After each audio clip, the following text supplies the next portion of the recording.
Did you see the Steiny clip with Schulz and the? Yeah, of course. We talked about it on this last. What'd you think? I didn't watch the full podcast. I haven't seen the whole podcast either. Okay. I've seen some clips of it. It's the Steiny situation is just extremely odd to me. I mean, it's wild, dude. Like just it would be easier for me to just simply ask you your thoughts on it because you're much closer to it than me. I mean, listen, dude. Like I did say Andrew's energy seemed a little off on that show, but I mean, Andrew went back. Like Andrew is potentially the funniest person on the. I guess Chappelle. Andrew's one of the funniest people on the planet. Yeah, he's so right, smart.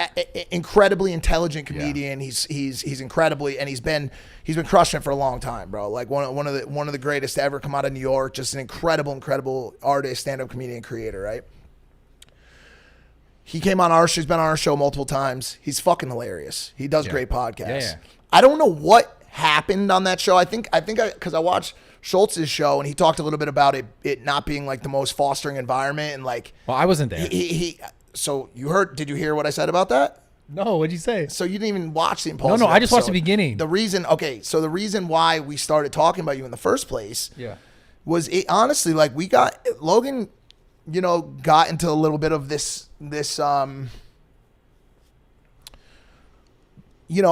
a little bit of a conversation around Fullsend as a podcast. What was he saying? Update me. Loves Kyle, great. I can't misquote this, bro, because the kid will flame me and flip out on me. Basically the sentiment of extremely great creator, not an extremely great podcaster. Okay.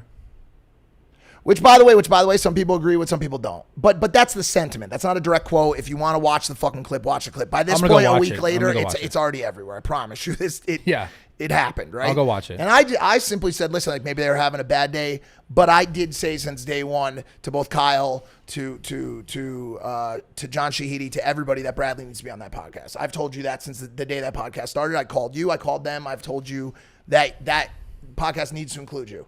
You're very similar to me. You're a navigator, a tone setter, a pace setter, a bank of wisdom, of knowledge, of varying topics. You're a fantastic podcast host.